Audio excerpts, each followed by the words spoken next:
এই সপ্তাহে কিন্তু কারণ বাজারে সব ধরনের পণ্যের দাম প্রায় অনেকটাই বেশি। বিক্রেতারা বলছে যে আসলে গত 2 দিন ধরে পর্যাপ্ত সরবরাহ না থাকায় তাদের কাছে কিন্তু নতুন করে পণ্য পৌঁছাতে পারেনি। তার ফলে সব ধরনের পণ্যের দামই বেড়েছে, প্রায় কেজিতে 15 থেকে 20 টাকা, কিছু কিছু সবজি আবার 30 টাকাও বেড়েছে। এছাড়া আজকের বাজার দর যদি আমি আপনাকে বলি যে এই সপ্তাহে কিন্তু সিম বিক্রি হচ্ছে 80 টাকায়, ফুলকপি, বাঁধাকপি, ব্রোকলি প্রতি পিস বিক্রি হচ্ছে 40 থেকে 50 টাকায়। এছাড়া গাজর বিক্রি হচ্ছে 80 টাকায়, টমেটো বিক্রি হচ্ছে 120 টাকায়, কাঁচামরিচ 80 টাকায়। এছাড়া বরবটি, বেগুনও কিন্তু 80 টাকায় বিক্রি হচ্ছে। সামনে যে সবজিগুলো আপনারা দেখতে পাচ্ছেন, দেখবেন যে এই সবজিগুলো কিন্তু আসলে গত 2 দিন এখানে সরবরাহ না আসার কারণে আগের যে সবজিগুলো ছিল সেগুলো নিয়ে কিন্তু দোকানিরা তাদের দোকান সাজিয়েছেন। এছাড়া এই সপ্তাহে আসলে সবজি পর্যাপ্ত যেমন নেই, ঠিক তেমনি কিন্তু ক্রেতাদের আনাগোনা প্রায় অনেকটাই কম। পুরো বাজারে দেখতে পাবেন যে আসলে ক্রেতার সমাগম প্রতি শুক্রবারে যতটা লক্ষ্য করা যায়, এই সপ্তাহে কিন্তু সেই তুলনায় ক্রেতার সমাগম প্রায় অনেকটাই কম। এছাড়া যদি বাজারের অন্যান্য খবর আপনাদেরকে বলি, যে ক্রেতাদের সাথে কথা বলে জানতে পেরেছি যে আসলে ক্রেতারা বলছেন যে পণ্যের দাম যেভাবে বেড়েই চলছে, এতে আসলে তাদের ক্রয় ক্ষমতার বাইরে চলে যাচ্ছে। যেহেতু আয়ের তুলনায় ব্যয় বেড়ে যাচ্ছে, সেহেতু কিন্তু তারা তাদের আগের মতো পরিমাণ মতো কেনাকাটা করতে পারেন না।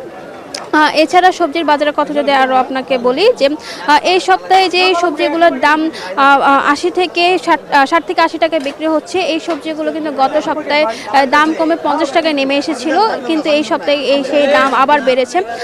তবে এখানে সুখবর রয়েছে পেঁয়াজের বাজারে। পেঁয়াজের দাম কিন্তু এই সপ্তাহে প্রায় অনেকটাই কমেছে। পেঁয়াজের দাম গত সপ্তাহে 140 টাকা কেজি থাকলে এই সপ্তাহে কিন্তু পুরান পেঁয়াজ বিক্রি হচ্ছে 106 টাকা কেজিতে। এছাড়া নতুন পেঁয়াজ 40 থেকে 45 টাকায় পাওয়া যাচ্ছে। সবকিছু মিলে বলা যায় আসলে বাজারে যেমন সবজির এই সপ্তাহে সরবরাহের সংকট রয়েছে, ঠিক তেমনি কিন্তু ক্রেতাদের আনাগোনা প্রায় অনেকটাই কম। তো এখান থেকে এই ছিল আমার কাছে সর্বশেষ তথ্য। এখন চট্টগ্রামের বাজার দর সম্পর্কে জানাতে আমাদের সাথে আছেন সহকর্মী নয়ন বড়ুয়া জয়। জয়, জানাবেন সেখানকার বাজার পরিস্থিতি।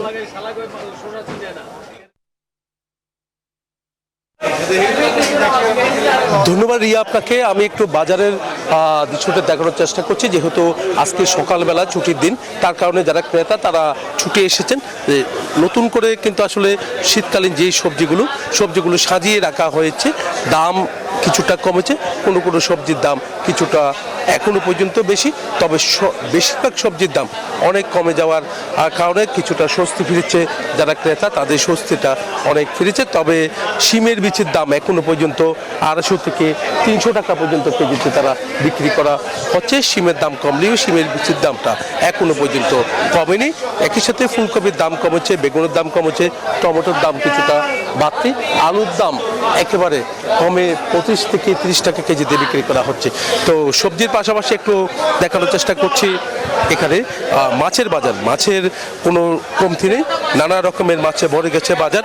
তবে মাছের দামটা যেভাবে কমার কথা রয়েছে সেভাবে না কমার কারণে হতাশের কথা বলছেন। এই ছিল আমার এখানকার সর্বশেষ। ফিরে যাচ্ছি স্টুডিওতে মুনিরার কাছে। ধন্যবাদ জয়রি আপনাদের।